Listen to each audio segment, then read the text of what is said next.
Hermanos, que el Señor les bendiga. Es un gusto saludarles desde aquí, desde el Templo Emanuel.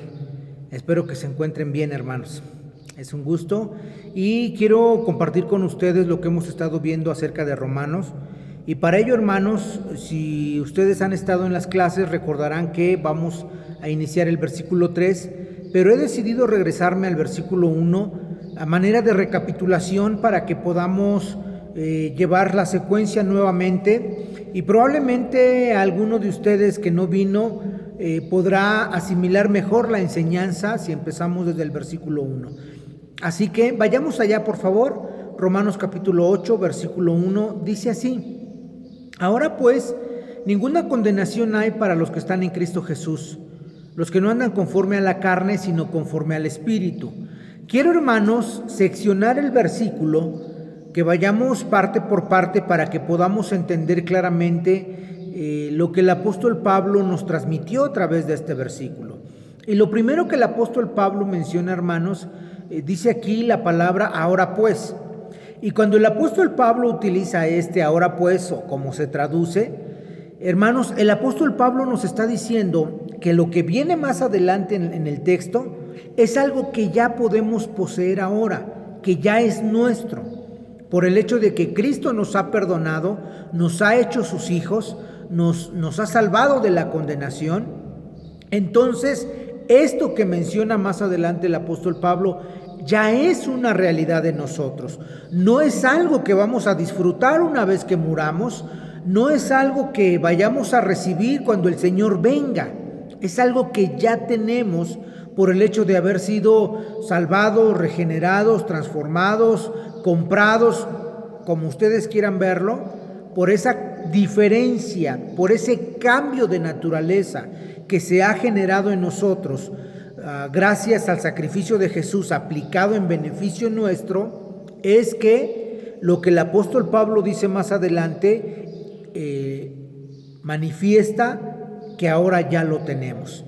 Entonces, hermanos, si entendemos esto, será un buen avance, porque lamentablemente hay personas que piensan que la salvación de sus vidas va a ser algo que van a obtener cuando se mueran, y entonces ahí van a ver a dónde los quiera mandar Dios, al cielo, al infierno, qué sé yo. La gente tiene muchas ideas. La gente piensa que dependiendo de lo que haga, será entonces lo que habrá de recibir. Pero tenemos que tener claro una cosa: la palabra de Dios nos enseña que lo que Cristo hizo lo hemos recibido ahora en esta vida. Entonces, teniendo claro esto, vamos a continuar. Dice la Escritura: ninguna condenación hay. Primero, quiero que quede claro que no hay muchas condenaciones, porque cuando leemos en la Biblia ninguna condenación, entonces estamos entendiendo que hay más de una. Realmente lo que el apóstol Pablo hace, hermanos, en esta expresión es hablar de manera hiperbólica, manera de exageración, queriendo cerrar cualquier puerta, cualquier espacio, cualquier recoveco donde pudiera quedar la idea, hermanos, que aunque estemos en Cristo Jesús podemos ser susceptibles de no ser salvos. El apóstol Pablo dice ninguna condenación. Y reitero, cuando dice ninguna, no es porque esté hablando de que haya muchas, sino que no hay modo, no hay manera, no hay razón para que una persona que ha nacido de nuevo, que ha sido lavada y comprada por la sangre de Cristo, pueda no ser salva. Ya lo es. Entonces, aquí hay un aspecto, hermanos, que quiero mencionar, y para esto permítanme recurrir aquí a mi apunte. El apóstol Pablo está usando una palabra griega donde tiene una enseñanza muy clara, muy específica. Dice aquí que es la palabra catacrima. Esta palabra catacrima, hermanos, habla de una sentencia de juicio, pero con un castigo por recibir, con un merecimiento de un castigo. Y entonces cuando nosotros vamos a Romanos 8:1, encontramos que la Biblia dice, ahora pues ninguna condenación hay. ¿Qué quiere decir esto? Reitero, la palabra que se utiliza es la palabra catacrima. Esta palabra tiene una enseñanza de enjuiciamiento, de culpabilidad, pero también de un merecimiento de un castigo que habrá de recibirse. Y cuando el apóstol Pablo dice, ahora pues ninguna catacrima, ya no hay ningún juicio que habremos de recibir, ni la consecuencia de ese juicio donde habremos de ser condenados, ya no lo hay. Y esto que nos quede claro, hermanos, yo sé que ustedes lo saben, pero lo reitero y probablemente habrá personas que puedan ver este video y no tengan clara esta enseñanza. No depende de nosotros el que seamos libres de condenación, sino de Jesús. El único que libra, que tiene la facultad de librar de condenación al hombre, no es el hombre mismo. No son sus buenas conductas, no es su buena voluntad, no son sus buenos sentimientos. Solamente el sacrificio de Jesús en la cruz del Calvario. Cuando ese sacrificio se hace efectivo en favor de una persona, entonces, hermanos, en ese momento, todo juicio en contra del hombre, con sus consecuencias, queda anulado, pierde todo efecto y entonces la persona es libre de esto. Y es lo que el apóstol Pablo está diciendo aquí en Romanos 8:1. Entonces, primero, esto ya lo tenemos. Esa seguridad ya la tenemos. No necesitamos esperar a nada para que podamos disfrutar de ella. Recordemos lo que Jesús le dijo al hombre que estaba en la cruz con él, cuando el hombre le dijo, Señor, acuérdate de mí cuando vengas en tu reino. Jesús le dijo, de cierto te digo, hoy estarás conmigo en el paraíso. ¿Por qué? Porque lo que Dios hace en favor del hombre es inmediato, tiene una aplicación inmediata. El hombre no necesita irse a formar a ninguna oficina, no necesita hacer determinados sacrificios, no necesita, porque además no puede hacer nada para que esto sea aplicado en su vida. Solo el sacrificio de Jesús, siendo efectivo en la vida de una persona, es el único modo en que puede ser libre de la condenación. Hay algunos teólogos, hermanos, que dicen que el versículo 1 termina hasta el nombre Cristo Jesús. En otras palabras, el versículo, según estos teólogos, dice así: ahora pues, ninguna condenación hay para los que están en Cristo Jesús. Y de ahí inicia el versículo 2. Nosotros tenemos en la Biblia, en la Reina Valera, versión 60, el complemento que dice: los que no andan conforme a la carne, sino conforme al Espíritu.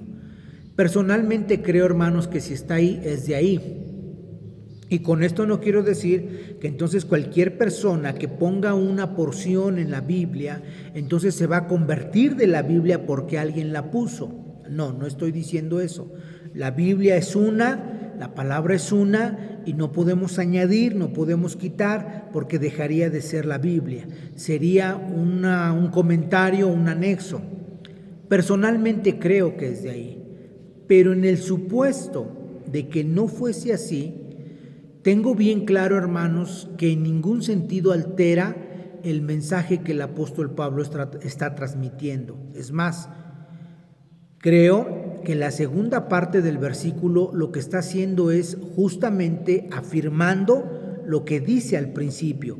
Y de la misma manera como el apóstol Pablo dice, ninguna condenación hay, como pareciera que hay muchas, pero que solo es una, entonces les dije a ustedes, esto es una exageración. De la misma manera creo que el complemento del versículo sirve para dejar clara la idea, para que quede claro en la vida de las personas que no hay ninguna condenación para los que no andan conforme a la carne, sino conforme al Espíritu. Ahora, quiero que entendamos una cosa, hermanos. Cuando la palabra de Dios dice aquí en Romanos 8:1, los que no andan conforme a la carne, sino conforme al Espíritu, no está hablando, hermanos, de la actitud que tenemos o que debemos tener los cristianos en la vida diaria. No está hablando de la santidad que tenemos que practicar todos los días. Esto es importante que entendamos, hermanos, porque lo que el apóstol Pablo está hablando aquí en Romanos 8:1 no es de una santidad diaria, sino de una condición espiritual diferente que teníamos antes de estar en Cristo y ahora que estamos en Cristo. Espero ser claro en esto que estoy diciendo. Estamos hablando de un asunto de naturaleza, no de vida diaria, no de práctica diaria. Espero que pueda entenderse esto, hermanos. Cuando la palabra dice los que no andan conforme a la carne, sino conforme al Espíritu, reitero, está haciendo alusión a la condición en la que nos movemos, no en lo que hacemos. Y la condición en la que nos movemos, los que estamos en Cristo Jesús ahora, es una condición de regenerados, de renovados, de nuevos nacidos. Ahora, si alguien dijera, es que está hablando de santidad ahí, yo les diría lo que enseña la iglesia nazarena, no solo ella, pero me viene a la mente la iglesia nazarena, donde enseña que hay 3 facetas de la santidad. La primera de ellas es la santificación posicional, la segunda de ellas es la santificación gradual y la tercera de ellas es la santificación total o la entera santificación. La primera es aquella que recibimos de parte de Dios en Cristo Jesús cuando somos perdonados de nuestros pecados, cuando el sacrificio de Jesús se hace efectivo en favor de nosotros. Ese es el primero, que es la santificación posicional. ¿Bien? Bueno. La segunda es la que se conoce como la gradual.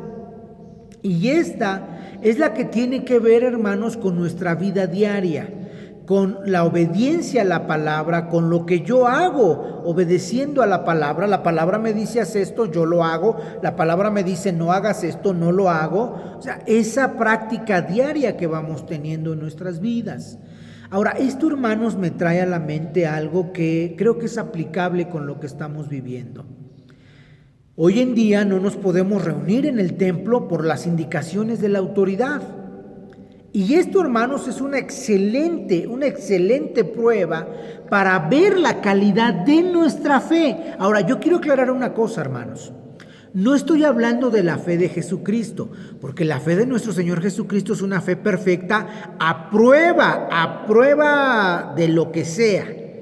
Cualquier prueba, la fe de nuestro Señor Jesucristo puede afrontarla y pasarla sin mayores inconvenientes. No estoy hablando de ella. Estoy hablando de la nuestra. Estoy hablando de la nuestra. Estoy hablando de lo que yo vivo todos los días. Estoy hablando de mis convicciones, de qué tanto he aprendido de la palabra, de qué tanto estoy practicando de la palabra. Eso es, creo yo, lo que pudiéramos aprovechar en esta circunstancia. Es importante, hermanos, que nuestra vida pueda dar testimonio de la fe que hay en nosotros. Es bien importante. Ahora, escúcheme lo que le voy a decir.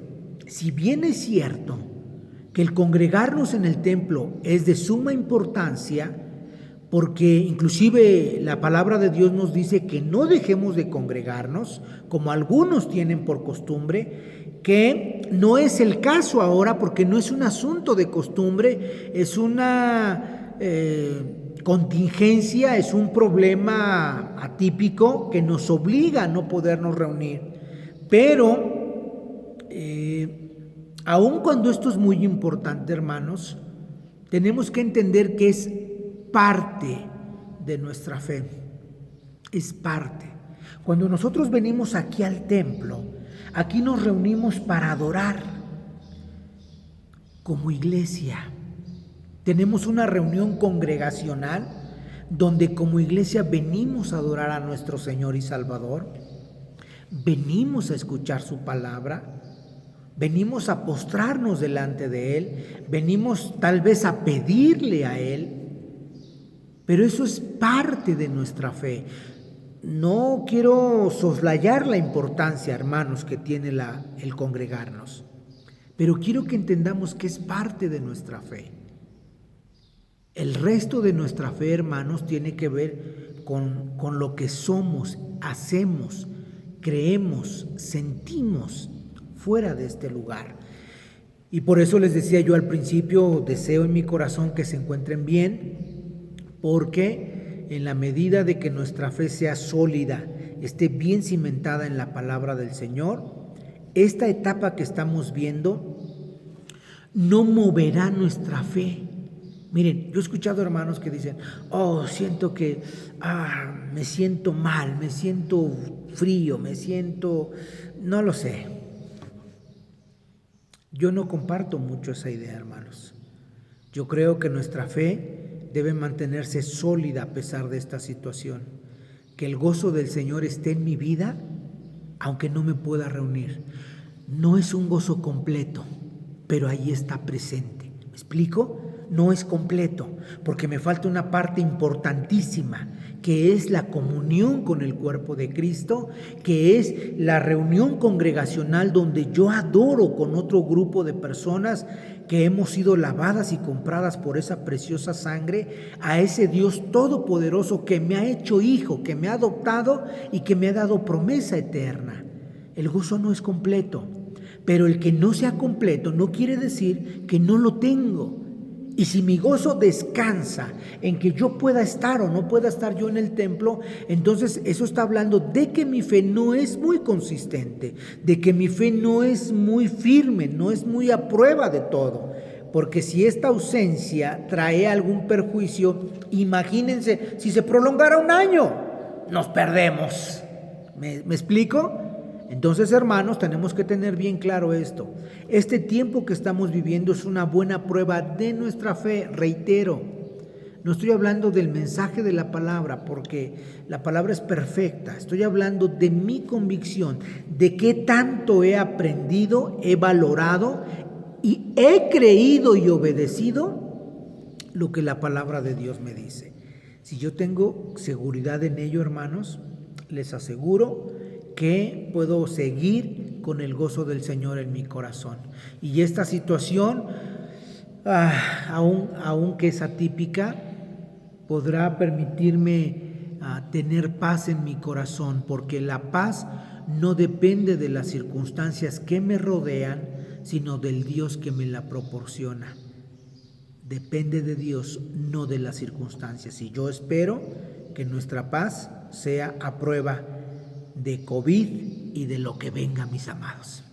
Seguimos adelante. Entonces, les decía yo a ustedes que no está hablando aquí Romanos 8:1 de la santidad de la vida diaria.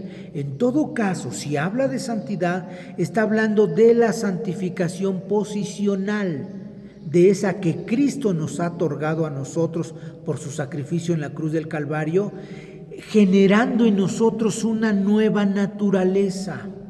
Una nueva naturaleza, mis amados. Miren, quiero leerles algo que dice la palabra de Dios en primera carta de Juan, capítulo 2, versículo 15 al 17. Y ya vamos a terminar. No ames al mundo ni las cosas que están en el mundo. Si alguno ama al mundo, el amor del Padre no está en él. Aquí, amados hermanos, quiero que entendamos esto. El apóstol Juan no está hablando de que hay una lucha entre amo al Señor o amo al mundo. No, porque no la hay, no hay punto de comparación. No es de que, no sé si Juanita o Petrita. No está hablando de eso, Juan, no está hablando de eso, porque no hay punto de comparación. Cuando nosotros conocemos la gracia del Señor, cuando nosotros conocemos las implicaciones de su sacrificio efectivo en mi vida, y yo veo lo que el mundo me ofrecía y a donde me estaba llevando, hermanos, no hay punto de comparación. Entonces, cuando el apóstol Juan está hablando de que no amemos al mundo ni las cosas del mundo, está hablando de no descuidarnos, pero no de que tienen la misma capacidad de convencernos. Si, hermanos, el mundo tiene la misma capacidad de convencerme que el amor de Dios, significa que no conozco el amor de Dios. Miren lo que dice la Biblia.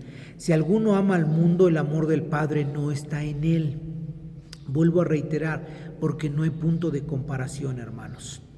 Sigue diciendo, el amor del Padre no está en él, porque todo lo que hay en el mundo, los deseos de la carne, los deseos de los ojos y la vanagloria de la vida, no provienen del Padre, sino del mundo. Y el mundo pasa y sus deseos, pero el que hace la voluntad de Dios permanece para siempre.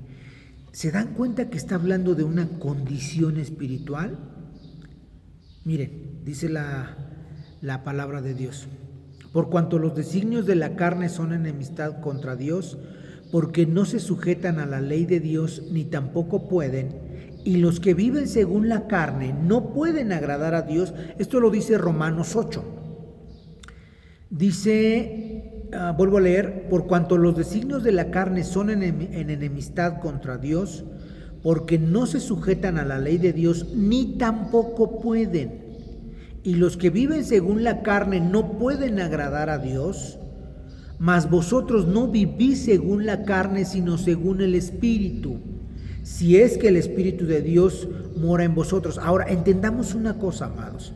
Si ustedes leen aquí Romanos 8, donde está esta palabra, van a encontrar que la Biblia dice, mas vosotros no vivís según la carne, sino según el Espíritu, porque no es...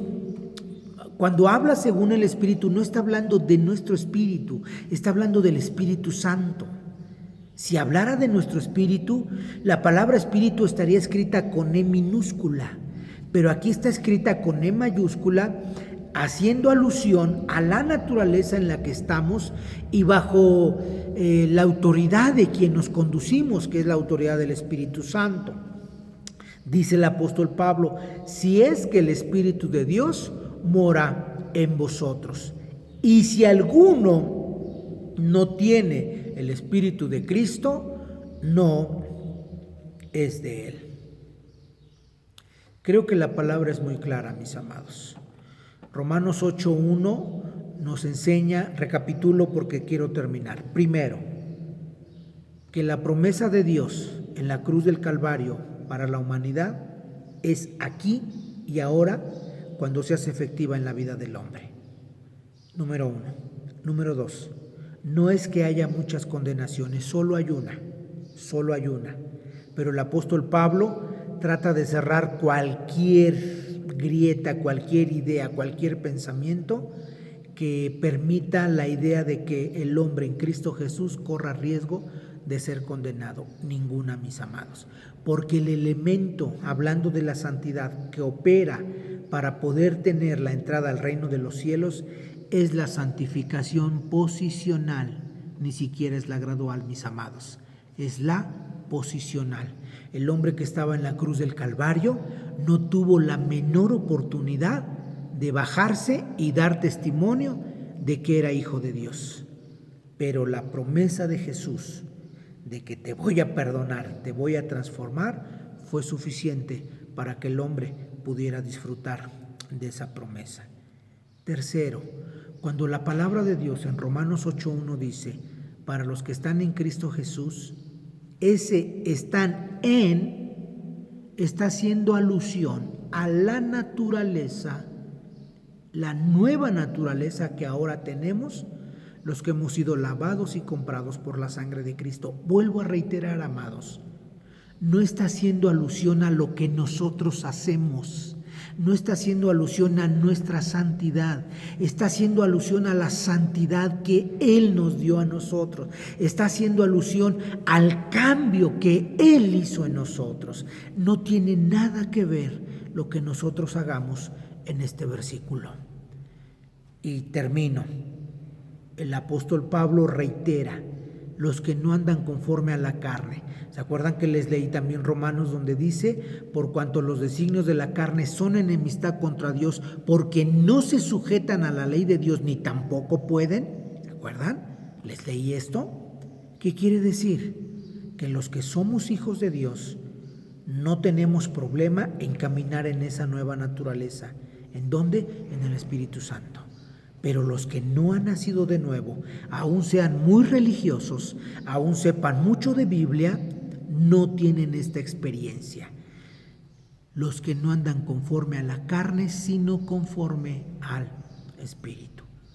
Porque no depende de nosotros, sino de lo que Cristo hizo en la cruz del Calvario. ¿Qué más garantía queremos? Ahora es importante que vivamos de acuerdo a esta nueva naturaleza y que este tiempo donde no nos podemos reunir no sea un argumento, no sea una razón para decir, es que me siento mal, es que esto, es que el otro. No, mis amados, porque el gozo del Señor no depende de circunstancias, sino de su presencia en nuestras vidas. Que la gracia del Señor sea con ustedes. Ha sido un placer poderme dirigir a ustedes y espero hacerlo pronto con más de la palabra de Dios. Que Dios les bendiga, mis amados, y nos vemos en una próxima.